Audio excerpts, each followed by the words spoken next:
Esse episódio foi gravado no dia 7 de agosto de 2023. E atenção, contém spoilers. Queria perguntar para o nosso residente país anglófono, por que The Big Chill?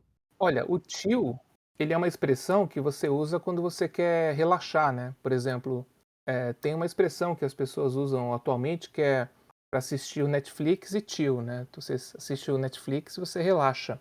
Então acredito que esse sentido do chill não é muito bem no sentido de frio, né, mas sim no sentido mais de relaxamento, né. Você, por exemplo, está na praia e você está chilling. Ele tem a ver com o período que eles ficam, né, esse fim de semana que eles ficam na casa, desse casal, e eles ficam lá relaxando, né, numa forma mais contraída, né, tentando, né, superar, né, a dor do luto, né, a dor que foi a perda do amigo dele, né, deles, que acabou, né, acabou se suicidando, né.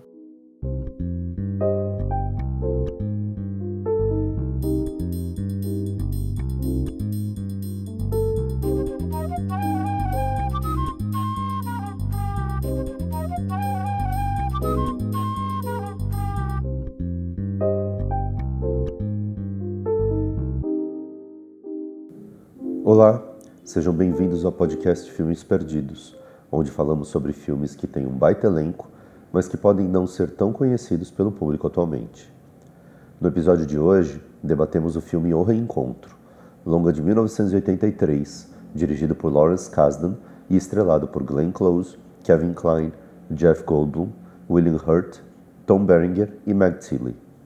O drama foi o vencedor do Prêmio do Público no Festival de Toronto, que, aliás, na edição de 2023, começa no próximo dia 7 de setembro.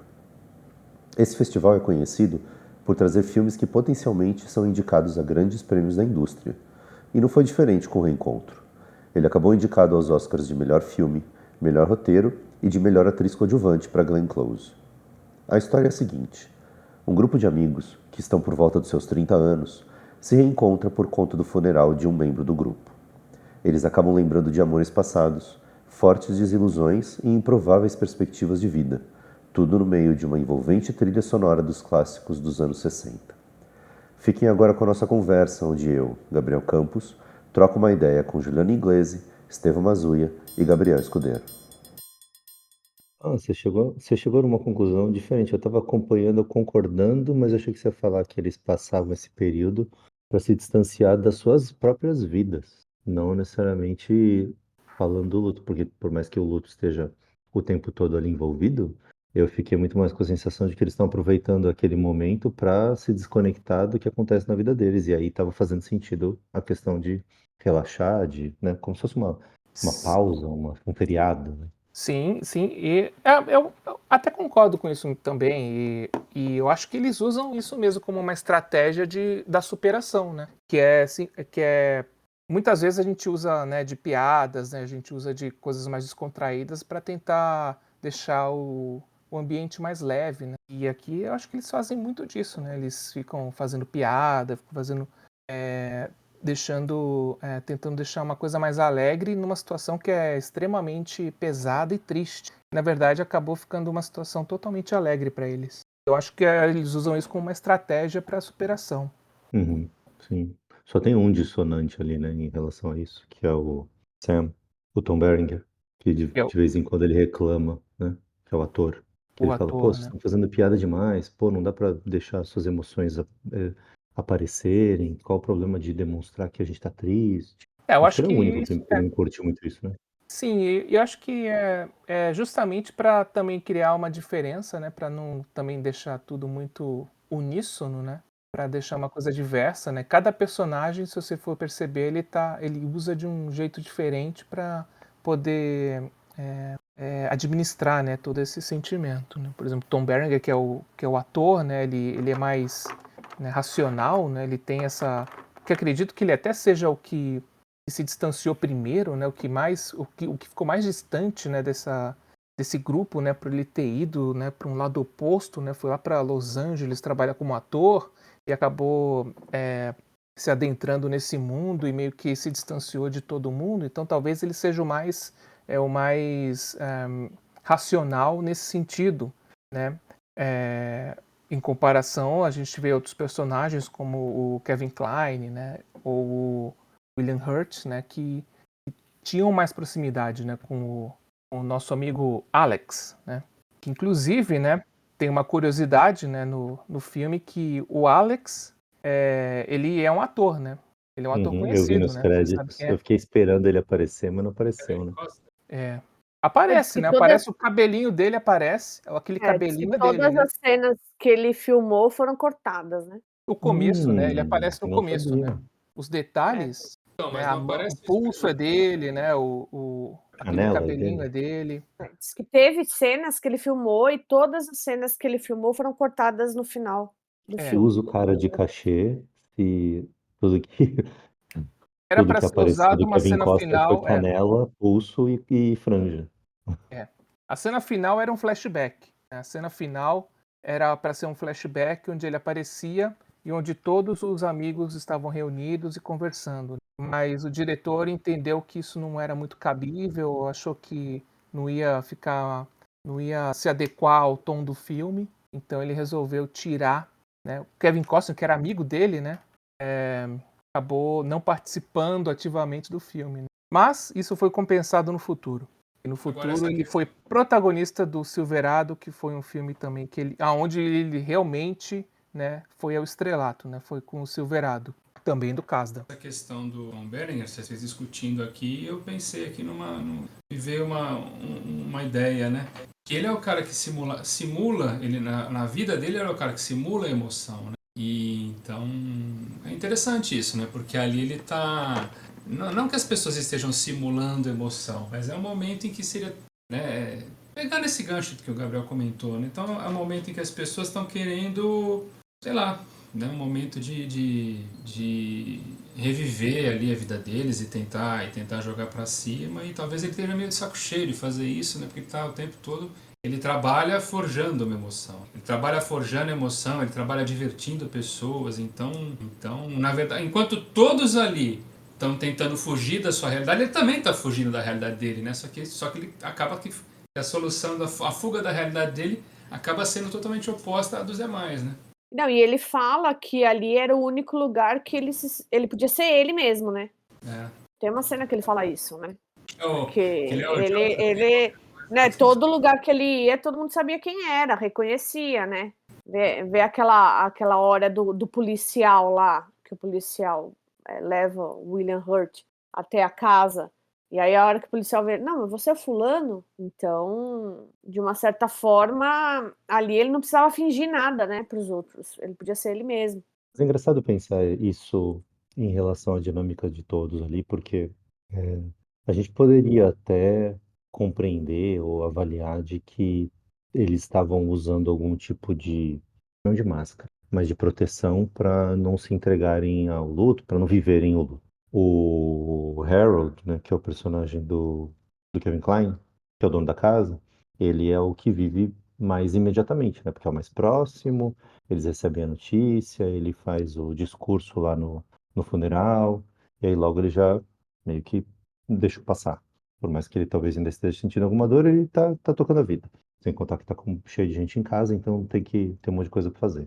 Mas com o desenrolar do filme, acho que isso que o Gabriel falou de o pessoal usar comédia, usar piadinha, para não deixar o clima tão pesado, eu já comecei a interpretar como não, eles são assim mesmo. Eles, entre amigos, ficam um enchendo o saco do outro, tipo de piada que a gente faz aqui entre a gente. Assim, de outra forma, em outro grau, mas mesma coisa que a gente faz aqui entre nós quatro. E o personagem do Tom Berger não entende isso. Ele acha o tempo todo que aquilo é uma forma das pessoas evitarem de enfrentar o luto, mas não, eles são assim, eles estão enfrentando o luto assim, eles estão bem de, com o que está acontecendo. E ele no que não está sabendo processar, porque talvez por conta da transformação que a vida dele vai passar no final, que a gente vê depois, né, a decisão que ele toma, o quão difícil é para ele tomar aquela decisão e tal, talvez tenha mais coisas ali acontecendo com ele, o que é, na minha opinião, um ponto positivo na atuação do Tom Berenger,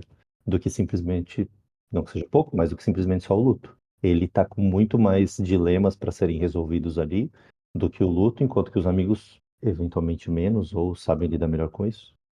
Mas se a gente Sei, eu for acho que olhar a fundo, né? Acho que cada um tem o seu histórico ali, o seu passado e os seus dilemas, né, atuais também. é isso que eu ia falar. Eu acho que tá todo mundo enfrentando não só o luto ali.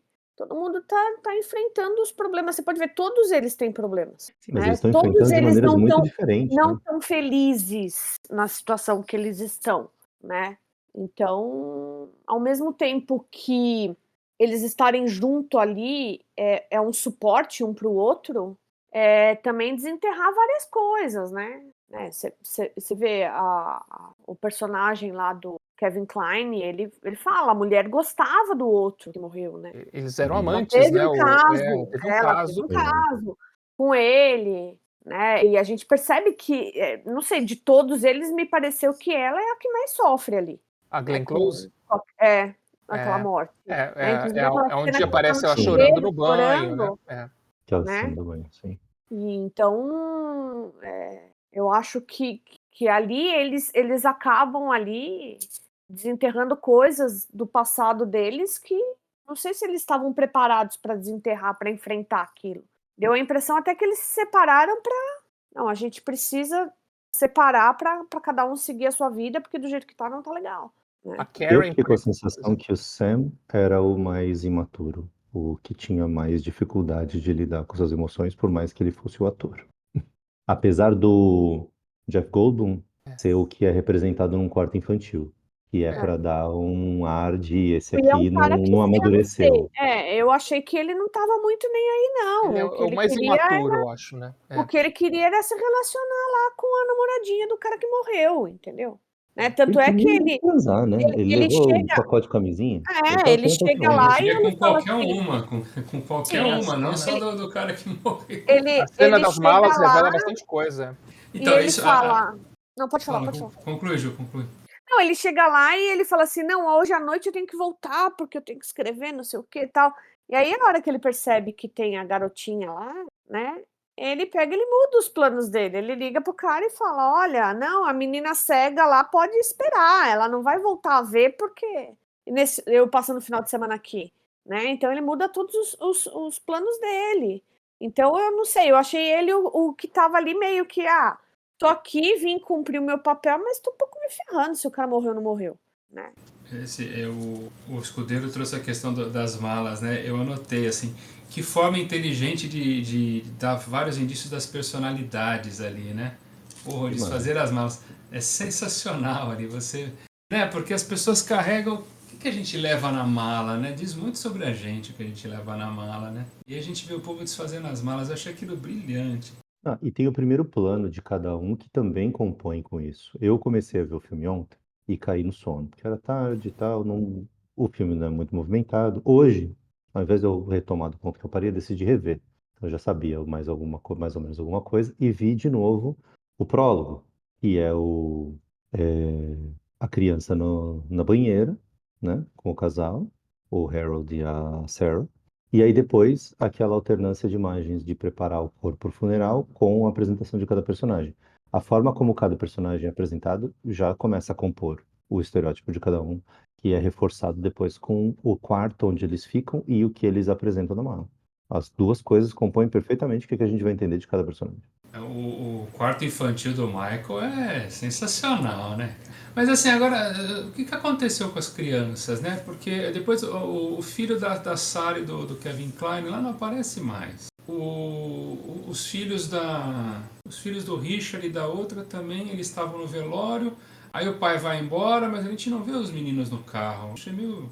Sei, também não fez falta nenhuma, mas eu só achei, só tô pensando Verdade, eu nisso não me agora. atentei a isso. Depois eu até revi, falei, será que porque ela fala que o Richard foi pra ficar com as crianças. Pô, mas as crianças tinham ido no velório, tanto que uma pergunta pro Sam, você é não sei o quê. E aí, Mas era filho dela ou era filha da Sarah? então, não sei, realmente, não sei. Entendeu? Mas assim, se for, mas e o Tem, filho da deu a impressão e o assim filho da que, Sarah, tipo, cadê? Mas o filho da Sarah some, porque tá todo então, mundo mas na casa não dela. sei, não parece. Então, mas não parece meio assim, tipo, a gente tem uma casa, tipo, uma casa de campo que a gente vai passar uma temporada? Não, ali é onde eles Eu fiquei com moram, essa, né? eu fiquei com essa impressão que eles tinham um outro lugar, porque inclusive tem uma outra filha e ela não aparece, né? Ela só fala com ela pelo telefone. Eu acho que o diretor cortou e pronto. Eu acho que é o lugar onde eles moram, assim. Aquela cena do policial que você falou, que ele traz o Uhum. Nick, o Harold fala, pô, aqui é o meu lugar, eu moro aqui, eu me importo com isso aqui, não vem fazer merda por aqui, né? Basicamente ele fala isso. Ali ele fala que é a casa dele. Mas ele se Tudo bem, importava, ele mas poderia ele se importar importava como se ali fosse uma também, outra casa, tudo bem. mas porque ele tinha negócios ali, né? Eu imaginei que os filhos ficaram na casa ou das tias ou dos avós, porque eles Sim, telefonam 2 vezes lá para os filhos e claramente eles estão em outra casa com outras pessoas, né? Então acho que eles ficaram esse fim de semana ou na casa dos avós ou dos tios. mas ele não se preocupou muito É. em explicar, né? Deixa pra lá, não é importante. Uma falha, É podia ter importante deixado. numa cena crucial na qual eles falam no telefone, né, com a filha e eles Sim, passam o telefone para outra personagem lá, Maggie. que eu não lembro o nome, para Maggie. E aí ela começa a falar com a filha e aí dá um estalo na cabeça da Glenn Close. Sim, não, realmente. Aliás, o fato deles serem os que mostram os filhos em tela é o que vai conectar depois com a Sim. resolução da Maggie e o lance da traição dela da Sarah com o Alex, que na manhã seguinte ela fala pra ele não precisa ficar demonstrando tanta satisfação, como se ele tivesse Com dado troco. não é Alex, né, mas é o Kevin Kline, né? Não, Harold. Não, e a Harold. Parece que Não, falou o Alex. Harold com a Meg, mas depois Isso. no café da manhã a Glenn Close fala pro Kevin Kline, não precisa demonstrar tanta satisfação, que Isso. no meu entendimento, conectava como ele, entre aspas, se vingando dela tê-lo traído com Alex, Entendi. entendeu? E É. consentido por ela, ainda por cima. Eu achei tão ridículo isso. Desculpa. Eu achei a parte mais polêmica do filme. Não Eu achei achei assim necessariamente tão. ridículo. Nossa. Eu preciso ajudar minha amiga de uma forma. Vai lá, você quer ter um filho, transa com meu marido. É, Sabe? É um eu negócio achei assim. Não, e o provocativo. cara, tipo, beleza, cara, vamos lá, vamos transar. É, Não eu, sei, eu achei. Eu tentei tomar nota de todos os prévios relacionamentos e já tinha todo mundo ficado com todo mundo praticamente, né? Não Eu é também assim uma senti isso. matriz Todo mundo. completa, mas já tinha Sim. rolado ali de tudo.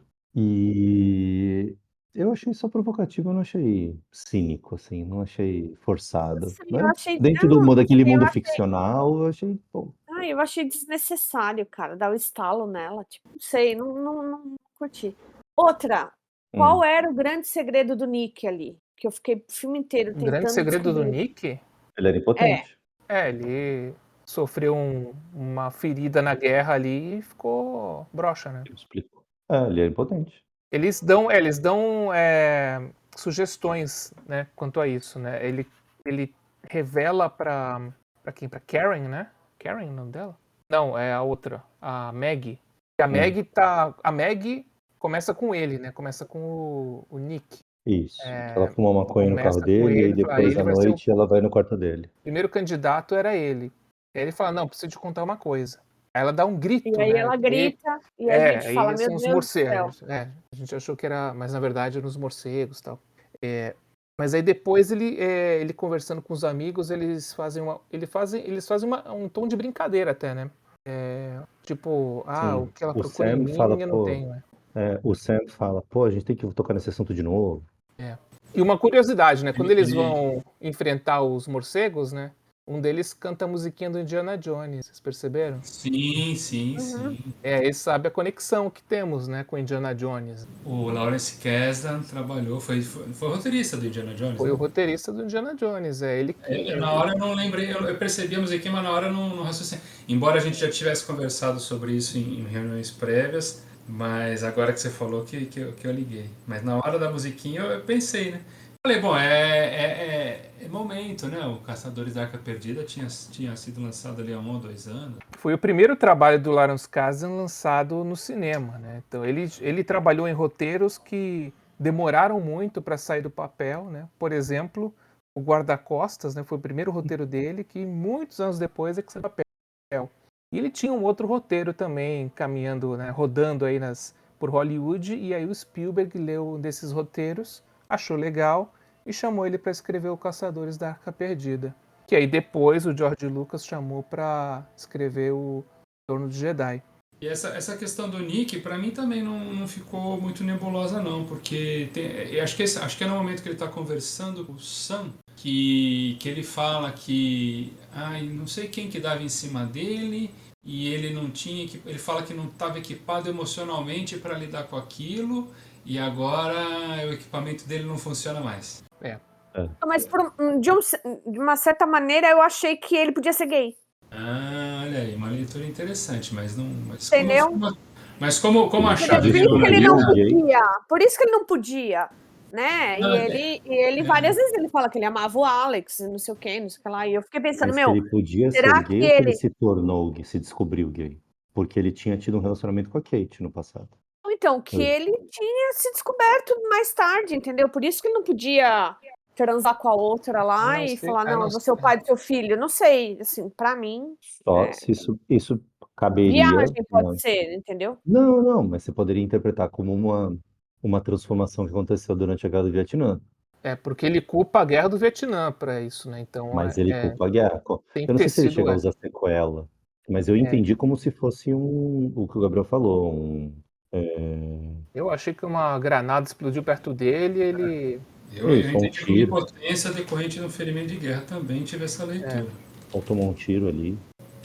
E Aliás, né, que a gente vê muitas coisas, continua. né, dessa geração, né, a geração que eles chamam do Baby Boomer, né, que é inclusive a geração do próprio diretor, né, e de todos os atores lá que participam, né, que na época eles tinham 30 e poucos anos. E hoje seriam, né, hoje teria a idade, seriam senhores, né, quer dizer, são, né, todos são senhores e estão, né, em torno de 70 anos hoje, né, porque o filme Aliás, lembrei que completa o 40 anos.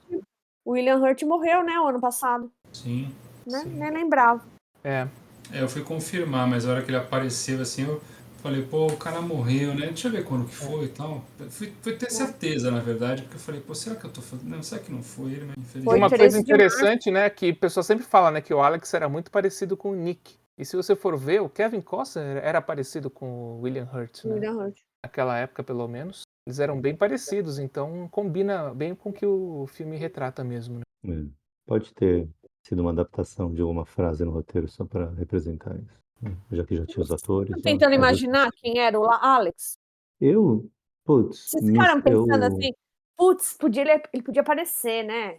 Assim, vocês sentiram falta da presença do Alex pra gente saber quem era o Alex ou não?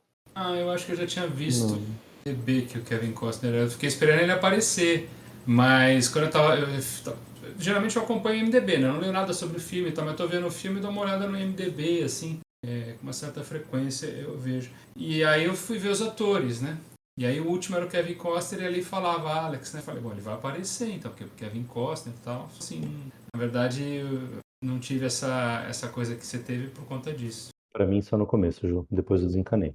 Porque eu comecei a então. prestar tanta atenção no roteiro, nos diálogos. Aí comecei a prestar atenção e anotar em como as músicas se conectavam com os momentos. E aí comecei a prestar atenção nas escolhas de mise-en-scène. E eu esqueci do Alex, basicamente. Eu não, eu Você fiquei o fez filme todo exatamente o que pensando. eles estavam tentando fazer também, né? Tentar esquecer, né, É verdade. da saudade, Eu- né, que ele... Eu fiquei pensando, quem é o Alex?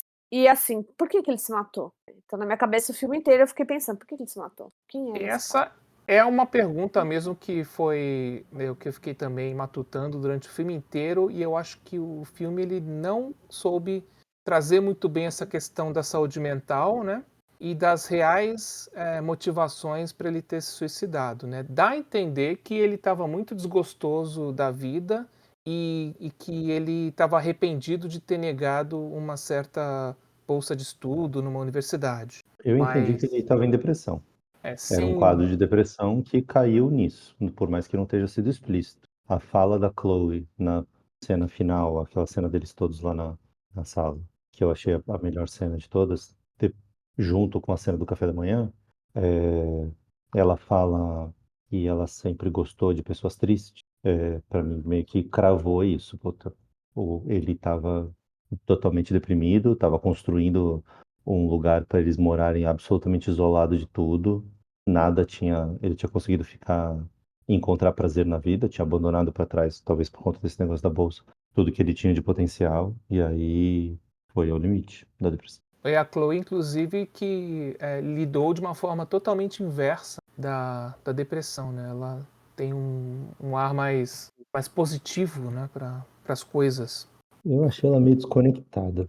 Aquele monte de cena dela se alongando, pra mim só transmitiu uma mensagem de essa mina tá perdida. Tipo, ela tá Mas ela desconectada era do que tava desconectada porque acontecendo ela não fazia emocionalmente. parte do grupo. Entendeu? Pra mim, Inclusive, Mas ela encontrou o namorado na eu banheira. sei, mas então, inclusive, mas o começo do, aquela pessoa alienada, entendeu? Ela, sei lá, Isso, tipo, alienada, mas o ela começo passou do por um filme, trauma. o começo do filme mostra a reação de todo mundo à notícia, certo? A gente fica sabendo da notícia e depois a gente vai ver todos os personagens após a notícia, a reação deles. Uhum. O que ela tá fazendo? se alongando. Ela tá se alongando, ela tá chorando, mas ele se alongando, tipo, o que ela fez depois de achar o namorado na banheira com os pulsos cortados? Ela foi se alongar. E ela sim. fala com maior naturalidade. Não, a gente limpou tudo. A gente pergunta transou pra- loucamente, a gente transou loucamente na noite anterior à morte dele. Então, eu acho que ela tá alienada e por um tempo eu fiquei achando que era uma reação de proteção a esse trauma. Eu E acho que é depois a eu só achei que idade. ela era. Eu acho que é característica dela mesmo. Também acho. E ela depois acabou ficando com o Nick, justamente porque é o estilo dela. Mas eles estavam juntos há 4 meses também, né? Então acho que também tem essa, né? Eles não tinham tanta conectividade, né? Sim, mas ela demonstra zero empatia. E ela 10 Zero. anos mais jovem, né? 10 anos mais nova do que a turma. E desconectada. Aquela cena que o. Eu fico olhando aqui a minha colinha. O Michael, que é o Jeff Goldblum, desce pra dar em cima dela. Ela tá no quarto. Aí ela tá de calcinha e com uma blusa sem sutiã por baixo. Sai na janela pra atender o cara, falar com ele. Parece que dá a entender que ela simplesmente não se ligou que o cara está só dando em cima dela. E ela vai embora. E deixa a janela aberta sem cortina. Ela Não que, tá não que vá, desconectada. Ela não tá que vá desconectada. mudar, não que vá mudar muito sua observação, mas ali acho que não era calcinha, né? Era um colã, né? Ela estava se alongando. Aquela roupa de alongamento Não, dela. não, tudo bem que seja, mas ela, a função dela, da personagem, né, é essa objetificação da namorada, que ela era namorada do Alex só há 4 meses, eles transavam um monte, mas não tinham conexão amorosa. é, Ele morreu e para ela ficou tudo bem, e já estava pensando em partir para a próxima porque ela estava de olho no Nick, que ela mapeou quem era o estranho triste da turma e se interessou por ele. Porque ele era parecido, né, com o Alex. Não, e também Também porque tem você essa. lembra que ela fala que ela ouvia o programa dele, e aí teve uma vez que ela estava numa situação muito Sim, horrível, sim, ela e fala isso ela depois. ligou e ele falou para ela: "Não, você vai fazer, não sei o que, tal, vai ficar tudo bem". Então acho que a conexão dela com ele também vem dali, entendeu? Porque Verdade, de uma certa verdade. forma ele ajuda ela numa situação ali que ela estava meio Aliás, a Meg Tilly, né, que é a atriz, ela é desesperada. irmã da Jennifer Tilly, né? Não sei se vocês conhecem, mas a Jennifer Tilly é uma atriz também Não é do bem Curtindo a Vida recorrente no cinema. Doidado? A Jennifer Tilly não é do Não, Curtindo a Vida ela Doidado? fez o Mentiroso, né? E ela fez a voz da noiva do Chuck. Pelo que eu me lembro, eu acho que ela fez. Bela carreira, Eu não? lembro dela no Mentiroso e lembro a voz da noiva do Chuck. A Meg Tilly, eu não lembro dela em tantos outros filmes. Eu lembro de um outro filme que ela fez com Eric Stoltz, que é um filme, não lembro agora, mas é um triângulo amoroso que ela tem com Eric Stoltz. E esse filme ele é famoso porque aparece uma cena com o Tarantino comentando sobre o Top Gun. Esse filme aí tem a Meg Tilly, que é a irmã da Jennifer Tilly. Do Curtindo a Vida Doidado é Jennifer Grey. Você vê que era Jennifer alguma coisa. Hoje eu sei que não se envolveu tanto com o filme. O que você achou da alternância de cenas de alívios cômicos? Então eu não sei, eu vou ser sincera, assim, quando o Gabriel tinha falado assim, né, porque esse final de semana foi um negócio, assim, tão louco, que eu não tive tempo, eu não vi nada, né, esse final de semana. Aí o Gabriel falou assim: "Não, mas o filme tem só 105 minutos, né". Então, tipo assim, é curto. Gente, eu não vi a hora do filme acabar. Eu não via a hora. Eu falava: "Ai, meu Deus do céu, eles estão nessa lavação de roupa suja", sabe. Porque tem outros filmes e assim, me lembrava muito outros filmes que depois eu até falei: "Meu, que filmes, né, que tem essa coisa do tem um enterro, né, Aí Ele é tem quase um aquela subgênero, né? comilança, É quase um subgênero do cinema. né? Tem aquela comilança, que aliás tem uma frase que o Jeff Goldblum fala que assim, dão uma grande festa para você quando sabem que você não vem, né? E, e é verdade, né? Que para mim foi a frase que mais chama atenção, assim. Mas assim, foi aquela coisa assim de vamos lavar roupa suja, né? Então, e que tem em outros filmes. Eu não sei se vocês já assistiram aquele Shiva Baby tem, né, lavação de roupa suja.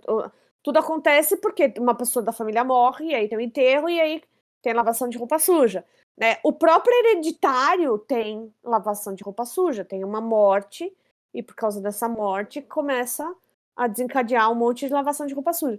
Então, assim, foi um negócio que eu falei assim, gente, eles ficam aí falando, e assim, todo mundo tinha tido caso com todo mundo, né?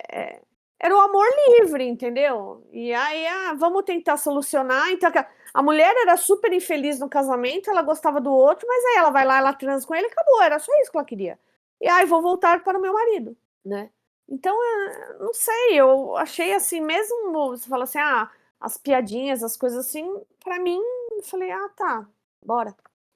Olha, um filme que me lembrou bastante esse, né, The Big Chill, né, que é o Reencontro, né, em português, um filme que me lembrou bastante foi o Para o Resto de Nossas Vidas, que é o Também, Peter's Friends, também. que é do Kenneth É, Branagh, é. e que é um monte de amigo que se reúne numa casa e todos os amigos, né, começam a discutir sobre as relações deles, né, com a vida e com eles próprios. E também eu gostei bastante, né, na época que eu assisti. Acho que o próprio Quatro Casamentos e um Funeral também, não é? São amigos que se encontram, É. né? É quase um subgênero, né? Você vê muitos filmes que são amigos que se encontram e aí, né? E aí eles começam a discutir sobre o passado, né? Geralmente eles fizeram ou faculdade juntos, né? Ou alguma coisa assim.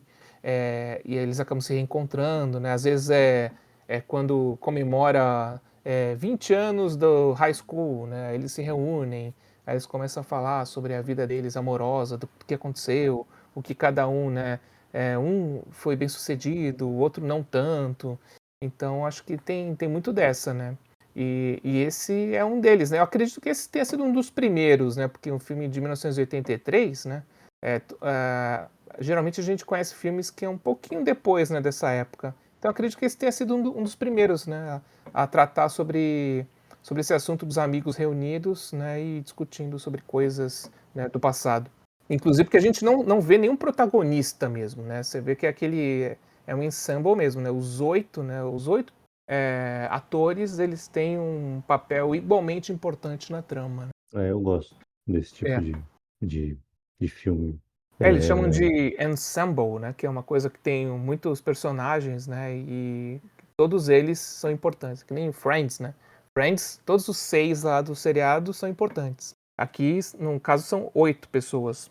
Mas é meio tipo Friends, né? E, inclusive, tem uma cena nesse filme que me fez lembrar de um episódio de Friends, onde eles ficam jogando futebol americano num determinado momento, né? Então, tem um episódio do Friends que eles ficam jogando futebol americano também, né? Então, acredito que tenha até sido uma inspiração, né? Tenha sido uma inspiração pro Friends. Eu adoro filmes assim, cara, com várias pessoas, várias. Às vezes você pode ter histórias paralelas que se cruzam, né? Que não é o caso desse, mas assim, que você não tem assim um protagonista claro, né? Que você, ainda que você de repente até tenha um protagonista, você tem um equilíbrio legal, assim, né? E filme de roteiro, né? O Campos falou uma coisa hoje no grupo, assim, que realmente é um filme que tem roteiro, né, cara? É um filme que você vê ali, pô, o filme quase todo, são 7, 8 atores ali enfiados numa casa, não sei se é locação, se é estúdio, mas enfim, uma coisa quase teatral, né? Poderia ser teatralizado também, acho que sem muita dificuldade essa história. E você não precisa de muita coisa, você pode fazer isso no teatro sem cenário nenhum, né? Porque a riqueza está toda É um filme nos diálogos, primordialmente de né? Acho bem roteiro. interessante. A gente descobre as coisas, a É. gente entende as coisas eu diria, vou simplificar que essas coisas sempre são perigosas. A gente entende as coisas pelas atuações, mas a gente descobre as coisas pelas falas. E elas nunca são diretas, né? Elas não são explícitas. A gente vai fazendo as conexões. Eu anotei tanta coisa porque eu fui anotando a conexão de um personagem com o outro, é, da música que é escolhida. O Estevam já quis começar a falar disso. A música que é escolhida para representar aquele momento sempre acrescenta sentido naquela cena. Você vai meio que. É como se através de um final de semana a gente fosse capaz de. Que eles estão ali no final de semana, se eu não me engano, né? Sim. Eu não lembro se é muito mais do que isso. Deve ser Um final de semana sexta-feira pra frente. Deve ter é isso, é acontecido mais na ou menos a minha sexta, alguma sensação. coisa assim. A gente entender o que está acontecendo com eles naquele momento e entender o que aconteceu com eles no passado. A gente entende passado e presente ao mesmo tempo e consegue ver ao final mais ou menos que rumo a vida de cada um vai levar. Isso só na base da conversa. E todas as músicas lançadas entre década de 60 até 1970, que é justamente a época que eles eram, né, mais jovens, né, que eles tinham entre 20 anos por aí, e que é quando eles viveram intensamente, né, aquele momento juntos. Então, acho que isso também mostra bastante como a escolha das músicas também faz sentido por conta do período em que as músicas foram lançadas. E só a título de curiosidade, a casa existe e ela é localizada no estado da Carolina do Sul. Mas ela Feito em é locação.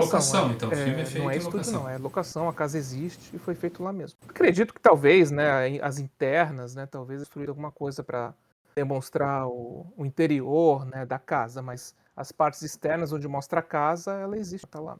Não foi Às vezes é mais construída, não. barato construir um cenário do que adaptar a casa e desadaptar depois, para entregá-lo do jeito que pegou. Sabe que teve uma única passagem que eu notei aqui, que estou olhando e lembrei dela. É, Gabriel vai precisar me ajudar nessa. Como é que é o nome daquele tipo de corte na montagem que tem uma sequência de movimento? Ju talvez tenha visto isso em algum curso. Que a mudança de um plano para o outro dá continuidade no movimento. Tem um nome para esse tipo de corte, não tem? Raccord? Isso. Obrigado. Raccord. É, Raccord. teve um raccord de texto e eu nunca tinha, pelo menos, notado. Já devo ter visto, mas nunca tinha notado. Tem um momento o momento em que a Sam e o Kate saem depois do jantar e vão tirar o lixo e depois eles se beijam. É emblemático que eles estejam indo tirar o lixo e jogar o lixo na lata do lixo. Eles estão definitivamente pegando tudo aquilo que eles tinham brigado antes, todos os problemas que eles tinham, colocam no dentro do lado do lixo, ficou para trás e se beijam. Corta pro Harold falando Don't be mad at him, não fica brava com ele. E eu achei uma continuidade do tema, né, o Harold falando sobre o que vai acontecer com os dois, e me pareceu um raccord, porque o corte não tem fluidez, assim, não tem transição. É imediato, eles estão se beijando, corta pro Harold falando, não fique bravo com ele, não fica bravo pelo que ele tá fazendo agora. As duas cenas conversaram como se fosse um raccord, mas é com texto. Eu achei isso muito bacana. Não sei se vocês notaram alguma coisa assim. Não essa especificamente, mas essas transições assim que iam acrescentando mais a cena, que não só a trilha, os planos, sabe, o mise-en-scène. Nessa cena que toca a música You Make Me Feel, né? Ou You Make Me Feel Like a Natural Woman? Ou eu Eu acho tô que é enganado? depois. Não, é depois. É depois? Essa cena é precedida, eu anotei toda a sequência.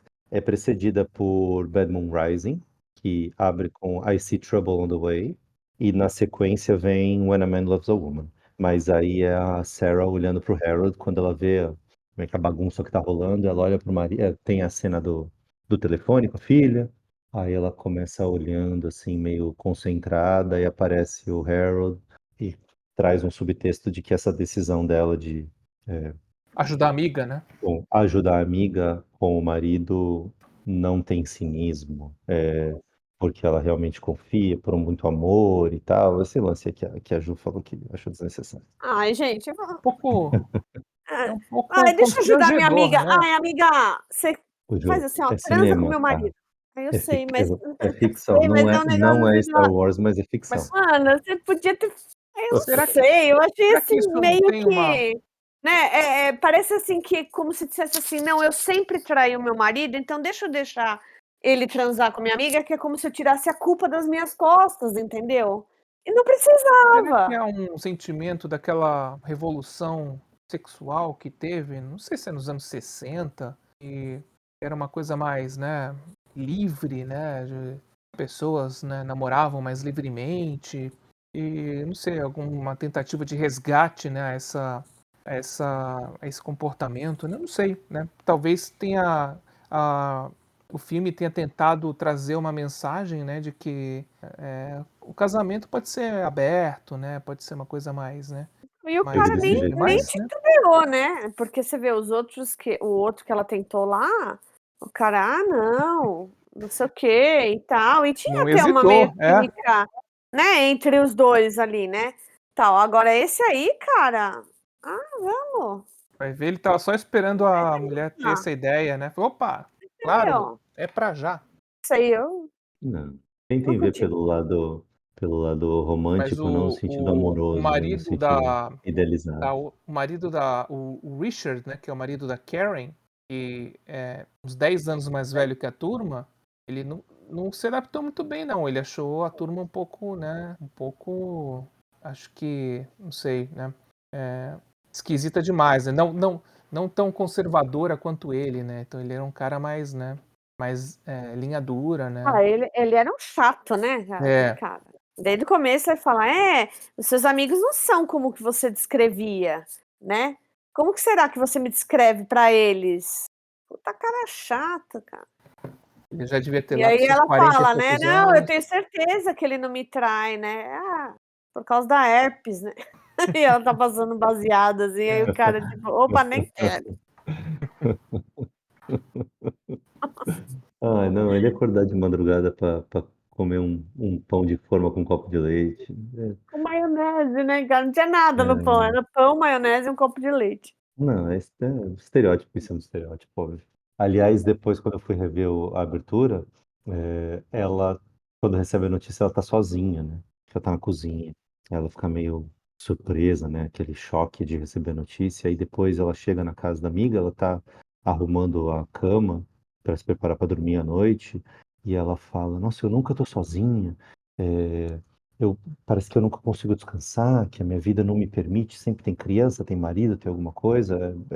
E são duas coisas muito próximas para demonstrar é, como tá ruim o relacionamento dela com o marido, né? E quando ela fala, a gente pode colocar as camas juntas. Por quê? Ah, a gente pode Exatamente. deixar mais separado. Então, eu perguntei do negócio do alívio cômico, porque, sei lá, normalmente é o tipo de coisa que me cansa. Mas eu achei tão suave essas alternâncias. Eu gostei muito do filme, então eu tô sendo meio enviesado em alguns dos comentários. Mas eu achei um ritmo bom de denso, uma piadinha. A piadinha sempre servia para entender mais alguma coisa sobre ou o personagem ou a relação entre dois personagens. Era um filme que poderia ter sido um dramalhão, mas que não ficou pesado por conta dessa capacidade aí Se da não direção. tivesse se não tivesse isso, ia ser só eles reclamando da vida e falando da morte, né, então tinha que ter uma coisa assim meio, né, pra, sei lá, abstrair. Eu li uma crítica do Roger Ebert que ele falou que um dos problemas do filme é que ele não tem a recompensa, né? Ele não traz uma certa recompensa ao filme inteiro. Ele simplesmente só te passa essa mensagem e pronto, acabou, né? Mas ele também traz uma reflexão, que talvez seja isso mesmo que o filme queira passar, né? Não Pô, tenha, né? Exatamente isso. vou eu criticar o Roger Ebert agora. Fala sério, nem todo filme precisa ter recompensa, né, amigo? Isso é um problema, todo filme tem que ter, então quando não tem, tem um problema? Por Pois favor. é, eu assisti o filme também pensando assim, eu estava esperando vir alguma coisa, né, meio que bombástica, né, para justificar toda aquela história acontecendo, que acabou não, né, não se concretizando. Mas eu acabei percebendo que às vezes é isso mesmo, a vida é assim. Às vezes você não precisa de nada bombástico, de nada, né, que te O choque. Nick passa por isso. Tem uma passagem do Nick que é exatamente isso. Ele tá vendo o filme de madrugada com insônia. O Sam chega pra ele, e aí, o que que tá rolando nesse filme? Não sei. Mas qual que é o problema? Putz, sei lá. E aí é uma das tiradinhas, é uma das piadinhas. Mas o que que tá acontecendo? Não, acho que o cara de chapéu fez alguma coisa errada. Mostra a cena, tem seis pessoas de chapéu. É, Aí ele faz mais uma pergunta, o cara fala, pô, mas você é tão analítico. Às vezes tem que deixar fluir e sentir. E aquela cena na sequência, que eu não me engano é na sequência, ele descobre a câmera, né? O Nick, que a gente vê como um dos caras problemáticos da história, ele pega a câmera, monta um esquema de câmera com gravador e live feed e começa a gravar entrevista, e aquilo remonta a entrevistas que eles tinham no passado, e aquilo tudo cria uma certa narrativa particular sobre como a gente entende o presente e compara com o passado. E na conclusão do filme, o Michael, que se posiciona como o mais intelectual de todos, está lá se lascando para tentar fazer a câmera funcionar, olhando o manual, ou seja, sendo extremamente analítico em cima de um negócio que o outro, que é o problemático, tirou de letra. Eu acho que às vezes tem essa. Às vezes o filme é pra gente ter a experiência, né? A gente ter as sensações, né? E acabar tirando as coisas positivas nessas sensações que a gente tem durante o filme. E acredito que esse filme trouxe boas sensações. Acredito que ele não tenha.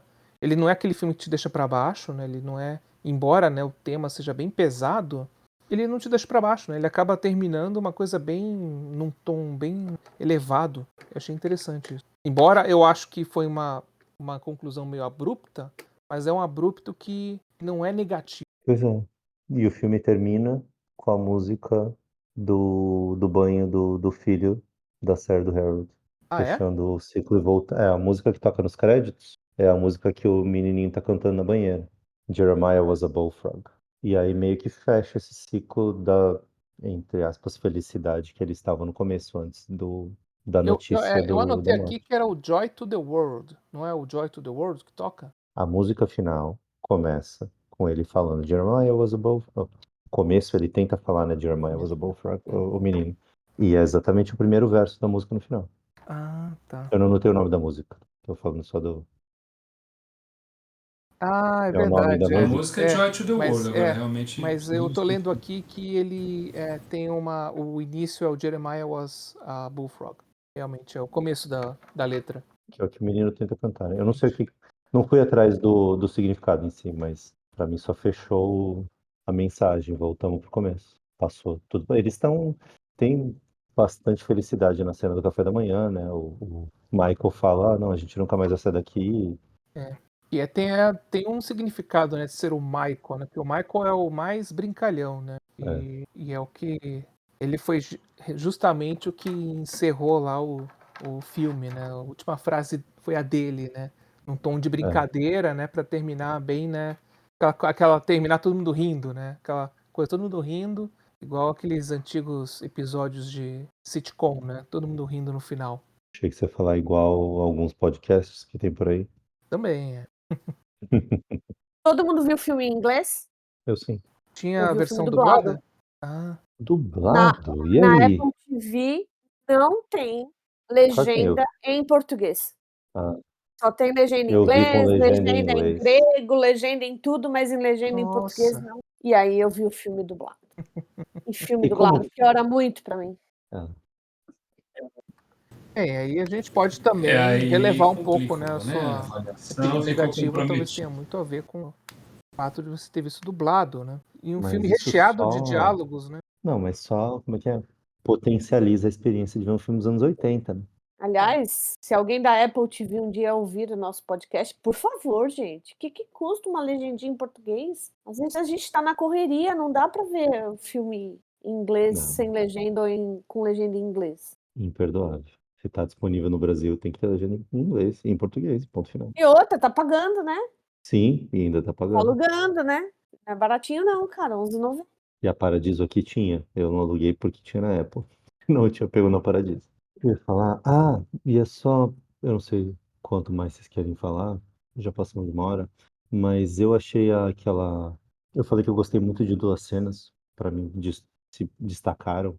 A cena do café da manhã, que tem uma sobreposição de uma passagem de tempo, né? Tem uns crossfades, as pessoas vão mudando, e alguns ficam sempre no mesmo lugar, outros não. Termina com o Michael chegando depois de ter tomado aquela droga lá, não sei que droga que foi que ele tomou.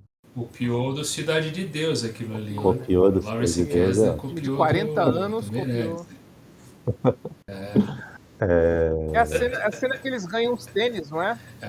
A cena do AP dos Becos. Não, no Beco dos Não, APs. o tênis é do Quem que comprou do o tênis? Eu Kevin fiquei Kline, perdido. da O casa Harold, dele, o né? Kevin Kline comprou todo mundo. Você vê, Tem uma hora que ele Klein. pergunta o tamanho do pé de cada um. Você calça 35, 35? Então, eu voltei para aquilo, mas eu Um fiquei perdido. Tem filme tanta que gente é na muito cozinha. Eu difícil falei, você também guardar o isso nome aí das eu me lembro. personagens. A gente gravou né, a gente gravou do Mariembai e tinha a mulher A, o homem X e o homem M. Meu, e não importa. E esses daí que tem nome, a gente fala, não, o Jeff Goldblum, o Kevin Kline, a Glenn Não Close. A gente não precisava anotar, fala. né? Precisava. Se você não pegasse os nomes, não entendia as relações, as histórias, os dramas, O tinha que único anotar. problema é que no filme eles não falam Jeff Goldblum, né? Eles falam Michael. É Tem que o. lembrar que o Michael é o Jeff Goldblum. Podia ser, É né? o. Tom, Jeff. Meu grande problema com o filme, o meu grande problema com um filme de roteiro e muitos personagens é isso. Que nem por um filme que eu tive que assistir assim várias vezes para entender é o Poderoso Chefão, porque assim, é um monte de cara de terno e aí que morre o tempo todo. Aí morreu o José, morreu o João, e não morre muitas vezes não morre na sequência, né? Você vê o cara tal, aí você continua, fala dele, fala do José, da Maria, do não sei o quê, aí morreu o João. Perdão. E às vezes não é o personagem, são caras que não são assim muito né, destacados na história. É mais a trama ali que ganha relevância, né? E eu, nossa, muitas vezes assisti o filme, essas primeiras vezes que eu assisti o Poderoso Chefão, mas quem é o cara que morreu agora? Porque tanta gente morrendo, é tanta gente que aparece, tanta gente que morre. Nossa, que custa para na minha cabeça assim, eu custei muito para fazer a relação. Eu fui me resolver com o Poderoso Chefão depois de assistir umas 10 vezes o filme, porque tem isso. E o reencontro é a mesma coisa também. Quem é essa? Quem é a Sarah? É a Glenn Close? É a outra? Né? Porque eu ficava nessa. Quem é Michael? Inclusive, o MDB ajuda por conta disso. Porque eu vou lá e falo, Eu é a fiz Glenn isso, eu Close. fiz isso. É Eu o Jeff anotei. Goldblum. Eu comecei anotando a cena da É, introdução, de cada um recebendo a notícia, numerada. Personagem 1, 2, 3, 4, 5, 6. Aí depois eu voltei no IMDb, nome do ator. E ainda tinha ator que eu não reconhecia de primeira. Eu olhava, mas quem é esse? Não, esse aqui tá claro, o Jeff Goldblum. Esse aqui tá claro, é a Glenn Close. Não sei se eu sei quem é. Deixa eu pegar a imagem do cara na época do filme e comparar com ele velho pra eu gravar, porque aí eu Aí deslanchei pega o tudo. Tom Berenger, fala, nossa, que bonitão, né? Bigodudo, bonitão, tal. Aí você vai ver depois, mas esse bigode ele é tão Cara, o excelente. Tom Berger me lembrou um ator Lembrou de Tom Selleck, hoje né? em dia. Não, um ator mais atual, Tom Selleck. que tava usando um bigodão também. Inclusive, quando apareceu o Tom Berenger, O, eu até confundi com o Kevin Kline, porque ah, eu lembro do Kevin Kline de bigodinho, mas acho que ele só usou ele fez bigodinho também num uns peixe outros chamado Wanda, filmes, nem né? sei, né? Um filme que Ele ele fez com a não Meg usa bigode em Ryan todo também, ele faz um filme. bigodinho também, mas eu achei o Tom Berenger parecido com o Tom Selleck, inclusive o Eu sei que é seriado eu achei parecido com o Magnum. exatamente, exatamente. Será que Eu não? Eu não sei nem achei quando que é o Magnum, o, vou dar uma olhada eu agora achei o aqui. Tom Berger me lembrou o James Franco. Ah, Concordo. mas acho que O Magnum é então de já 80. tinha. O Magnum Já é de tinha 80. Magnum, é. Certamente eles fizeram isso aí. É. E a gente não falou porque que a gente escolheu esse filme. Na verdade, eu nem sei. Né? Nossa, eu ia fazer essa pergunta Por que a exatamente gente escolheu agora. esse Ó, filme?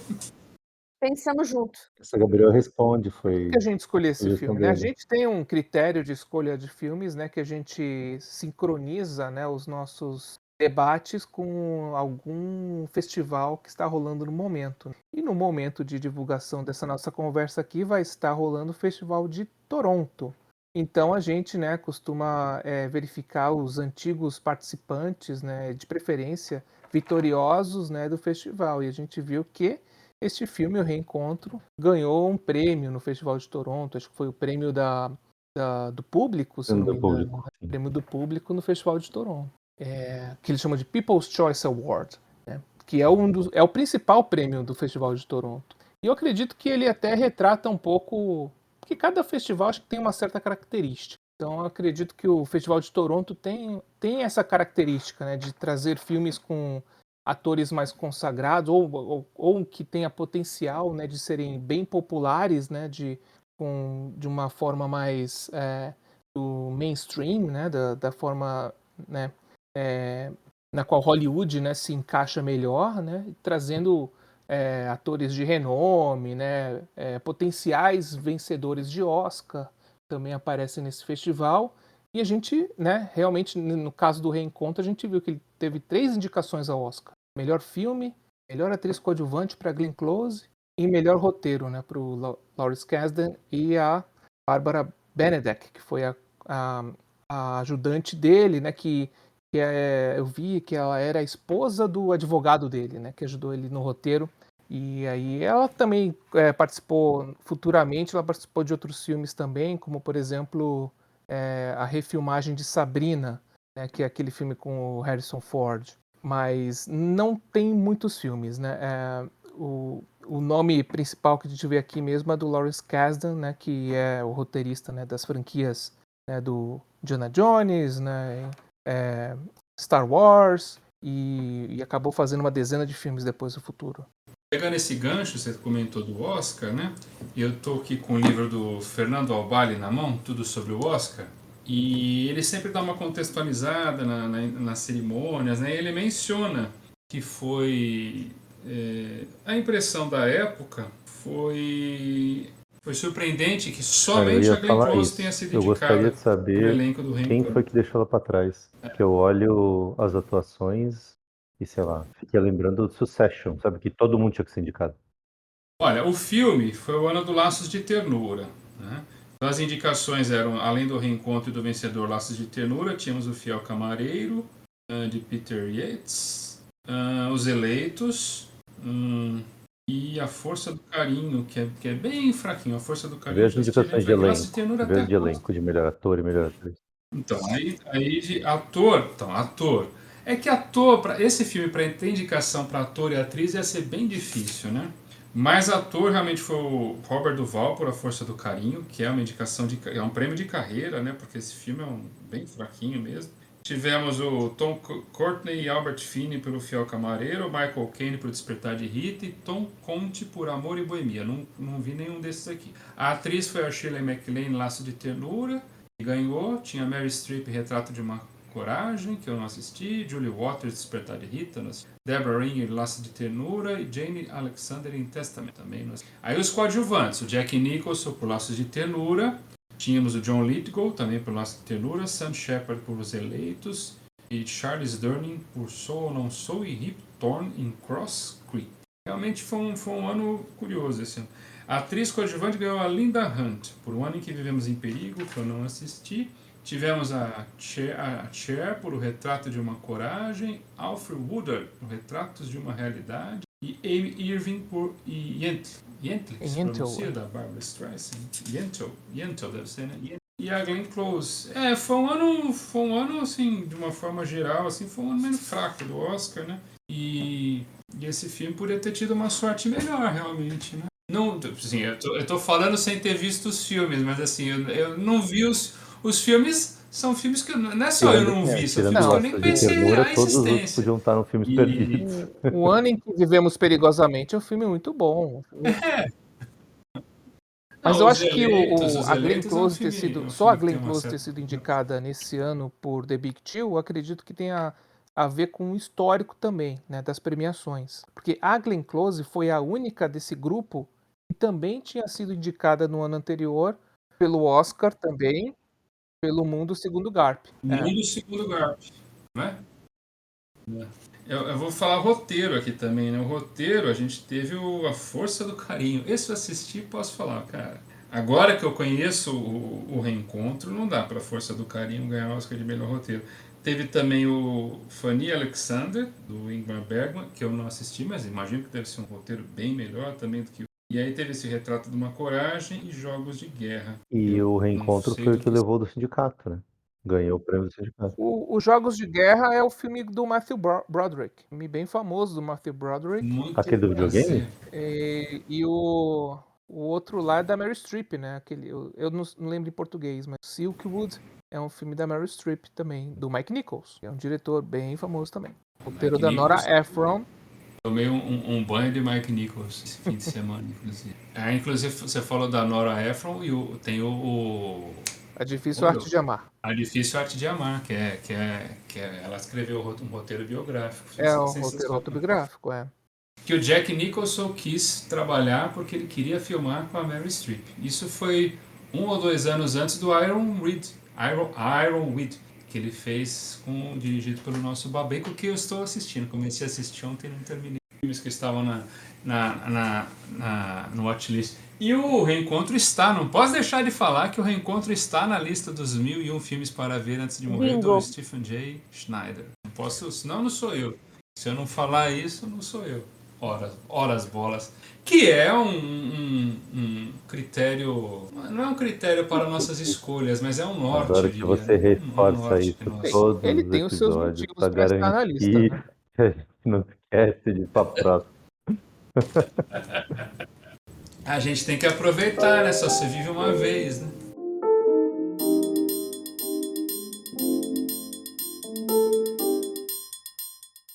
E para você que chegou até aqui, nosso muito obrigado por ouvir esse podcast. Se tiver interesse em participar de debates livres sobre cinema, fica o convite para fazer parte do Fagulha Cineclube, que tem encontros online mensais, sempre na última segunda-feira do mês. Nós também produzimos críticas sobre os lançamentos nos cinemas brasileiros e nas principais plataformas de streaming.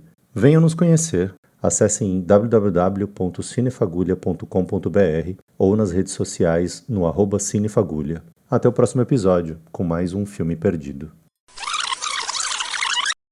Agora, seria muito útil também, seria muito útil lançar um livro 1001 filmes para não ver antes de morrer, porque aí a pessoa já não vê, né? Já vinha o filme contado a história. Não vai caber em 1001. Mas